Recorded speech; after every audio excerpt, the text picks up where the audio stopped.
Welcome to Sam's Russian Adventures. I'm Sam, an English guy living in provincial Russia. Now today we're going to be interviewing an Irishman who came to my town Vladimir 6 years ago and opened a restaurant. He came here, he didn't speak any Russian at all. Imagine that, opening a restaurant with zero Russian. It's going to be interesting to find out a little bit about the journey he went through so that you can understand what you're going to go through if you decide to move to Russia. So here it is, Polly. Now it's interesting because next door to Polly we've got this place, and it looks like a big phone box, doesn't it? And that's because it's actually owned by a famous English guy that lives here, John Kopiski, and you can see it's written in Russian Kopiski, and he owns a massive farm and a tourist place. It's an eco farm with a hotel and all sorts of places there, and I'm going to interview John soon. So my friend Paul, an Irish guy, came to Russia because he met a Russian woman in America, and they decided to move here, and he opened his restaurant Polly, and it's won loads of awards. Paul does crazy things. He goes to loads of different events in Moscow where he's invited to cook for famous people and politicians and all sorts. He's really in demand in this town. He's won loads of awards, and it probably is the best restaurant in the town. Like, if I ask anyone, you know, where do you want to go and eat, they're always like, yeah, let's go to Polly, the food's incredible. And the food, to be fair, is absolutely amazing. This is Paul's outside summer cafe. It's usually really full with loads of different people, but the weather's, well, the weather and the nice van have stopped people from coming out today. Look at the menu here. Polly, it says.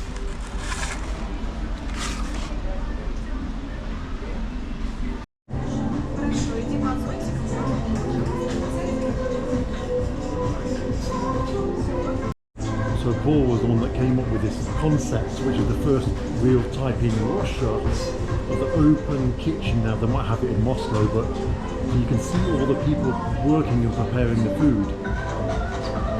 Since he's opened the restaurant, he's actually changed the interior 3 times already. So finally, we're sitting here with my friend Paul in his restaurant Polly. So, okay, let's start off with the first thing. Why Polly? Why is it called Polly? What's the deal with Polly? It's called Polly because it's my name. Okay. Yeah. So you called what? So like Paulie, yeah, or not Polly? It's a name that my mum used to give me when I was younger. Oh right, okay, Yeah. cool. And it translates quite easily to Russian, so Cool. Yeah, that's okay. why we call it Polly. So you opened your restaurant 6 years ago, is that right? Almost, yeah, just about over 5 years ago. Yeah, not quite 6. Yeah. Time flies, because I can remember when we first met, before your restaurant had opened, right? Mm-hmm. And you were planning to open it all and, you know, set it all up. Yeah. What can you tell us about life in Russia? How you found it over this last 6 years? Ups and downs, I don't know, like pluses and minuses. This is like, because people that are going to watch this are going to be people that are thinking about coming to Russia. So you don't need to sugarcoat it, you know, say No, how what you I think. don't sugarcoat it. You know, I like living here. Okay. And that's why I'm here. If I didn't like living here, I would live somewhere else. You know, I've lived in a number of different countries around the world, and I've settled here in Russia. I like the people. It's just minuses everywhere, you know, but I'm quite comfortable living here. So how did it happen? How did it happen you came to Russia and opened the restaurant here? I worked on I lived in Miami before I came to Vladimir, and I met my wife while I was living in Miami. Okay. And she's from Vladimir. Ah, okay. So we dated for some time, and then she said, let's open a business in Vladimir. And I said, okay, let's do it. So when you first came here, no Russian, how did you find it, or setting up a business? Obviously, because now, just to let everyone know, this is probably the best restaurant in the town. Everyone talks about how good the food is. You've won awards. You get invited to host different cooking events in Moscow with famous chefs. Obviously you're a famous chef anyway, and you know other famous chefs, but how, obviously from when you first came to Russia, how, without any Russian language, how was that possible? How did you find it?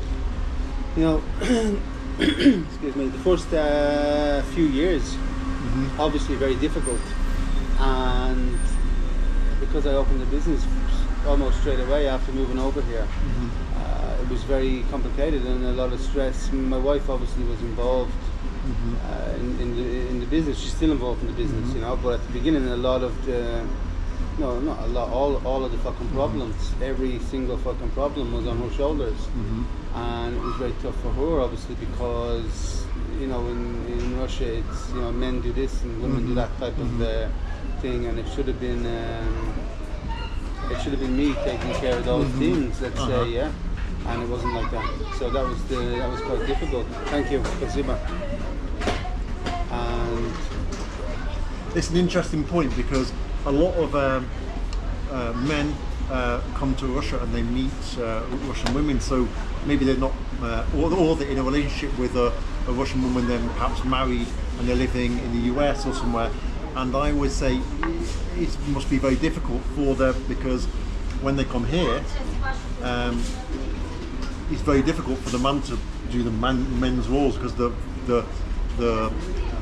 character of the Russian woman is the man takes care of the woman. But when, obviously, to start with, it must be very difficult, even for her in that situation, as you said, and for you as well. Of course. Yeah.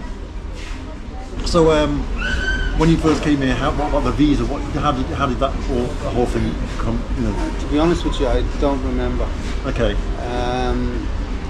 I really don't fucking remember. But you came initially. I came initially on a tourist visa. She invited me on a visa. We weren't married at the time when I started coming over. So I came on a couple of different type of visas. I also travelled. You know, when I was travelling at work, when I lived in Miami, when I took a break from work, I'd come for a couple of weeks, then go back to Miami and stuff like that. So that was kind of the start of it. And then the first official visa, like not the first, they were all official, obviously, but the first marriage fucking visa, was, I don't remember. I honestly don't remember how I got it. But then now you're already a resident. Yeah. So how did you find that whole process? Was it difficult to, to do the documents and to get everything sorted to become a resident? It's just, it's painfully slow. It's painful and slow. It's a lot of paperwork. It's a lot of trips to the immigration office. A lot of redoing documents and a lot of stuff to prove before you can officially become a resident. Different tests, medical tests, criminal records, all these types of things need to be proven before you can take the resident. I don't know what it's like now, obviously, but this was it's a lot even stricter now, apparently. A lot really? more stricter, yeah. Since the situation thing that happened in Moscow, it's become a lot stricter. So finally, I know you're really busy. What advice, if anything, would you say to people that are potentially thinking of coming to Russia and opening a business or living here, or just want to come here and see what it's like? What advice would you give? I like, it really depends on the person that's coming. You can't give anybody the same advice to every person. There's no point. So I don't know what to tell people that want to come and live over here. If they want to come and have a look, come on vacation. First, obviously, before you try before you buy. Let's say, But apart from that, it really depends on the person. I'm certain Russia is not for everybody. I'm certain that there's a small percentage, maybe, of people that come over here and do well.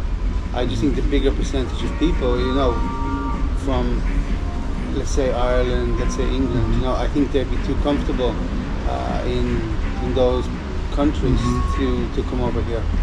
You have to make sacrifices to come up here now as well, because it's extremely fucking difficult to get in and out of the country, even to go home. For my parents who are up here visiting me now, they had to travel fucking 17 hours to get here, and before that, you could just take a direct flight with Aeroflot back to Dublin. You were in Dublin in 3.5 hours. And now it's just, you know, there's a lot of bullshit like this, you know, that you have to deal with. Have you found it scary here? I mean, what, you know, before you came, so before you'd ever come, obviously you'd already met your wife, right? So it was different. So obviously you had her telling you what Russia was like, right? But having not been here, did it meet your expectations as to what you think it was going to be like? Obviously Vladimir isn't Moscow, right? So, but I mean, generally, was Russia like what you thought it was going to be? Was it difficult? Or, I mean, what, did you have an opinion to start with, I guess, you know? No, look, I'm not wholly influenced by media and stuff like that, you know. If I want to see a place, you know, I go and I look at it myself, and you can only believe what your eyes, you know, with your own eyes, you know. You can't, you know, the way the news channels portray pictures in places now, it's fucking terrible. So it's better just to go and look at places, you know. But you weren't escaping, right? I know a lot of the thing at the moment is people like want to escape the USA to get to Russia, right? And how a lot of these people think that I need to escape. So you weren't escaping, right? You like Ireland, I like the UK, right? I love the UK. When I go back there, you know, I love going to the UK. And you still go home to Ireland, right? You still got friends and family, obviously. So it wasn't like you were feeling like you were forced to come to Russia because you were, you know, had to leave Ireland. You just, I guess it was destiny, yeah. You met your wife, and you know, decided to come here and give it a try and make a business together, and it's worked out for you. Yeah, you know, and we have, you know, for me anyway, I find opportunity over here. You know, I think it's a country where if you want to do something, you can do it. You know, I think it's. I don't know how to compare it to the American dream, where you work hard and you get something at the end of it. You know, I think that's a very applicable term over here. You know, I think if you have an idea and you want to do something over here, I think it's very possible to succeed over here. We've just found the title for the video. Russia is the American dream. Maybe. Brilliant. But for me anyway, that's how I find it. I'm sure everyone's experience obviously can be different. But I have some friends over here who came over, and now similar to me, they're chefs, they have restaurants, they have businesses, they're employed by some of the biggest restaurateurs in Russia. So it's